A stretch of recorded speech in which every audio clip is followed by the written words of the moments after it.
Tegaskan daerah yang menjadi kawasan industri Kerawang ya, bahwa memang kita ke depan harus mulai berorientasi pada sumber daya manusia. Keributan yang terjadi pada rekrutmen tenaga kerja adalah keributan tentang kurang optimalnya penerimaan tenaga kerja setempat.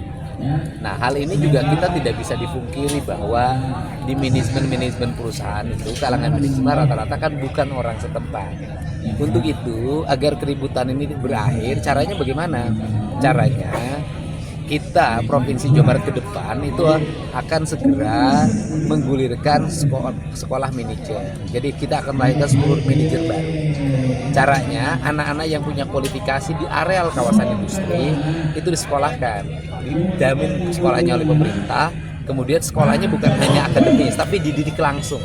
Dia dikemkan, dididik bagaimana dia cara memakai sepatu, bagaimana cara memakai baju, bagaimana cara memakai dasi, bagaimana etika dalam bergaul dengan pimpinan, dengan sesama, dengan lingkungan, sehingga dia tumbuh menjadi profesional baru. Dan itu saya sudah melaksanakan dulu ya, di Purwakarta kerjasama dengan Indorama Engineering. Ya kan, Politeknik Indorama Engineering. Saya ingat betul ada 300 orang yang dihasilkan dan sekarang sudah pada kerja. Ada di Jepang, ada di Pertamina, di berbagai BUMN, dan di perusahaan-perusahaan swasta. Nah, ini kan ke depan harus segera dirumuskan, bukan hanya terbatas pada 300 dulu saya ketika jadi bupati, tapi ke depan saya punya obsesi ada 10.000 yang dihasilkan.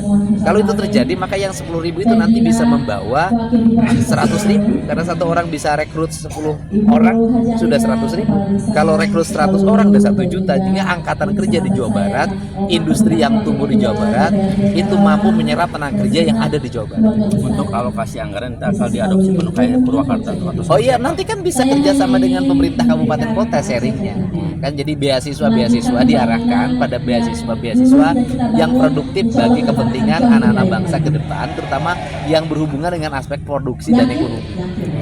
Kalau lihat dari Purwakarta dulu setahun bisa habis berapa?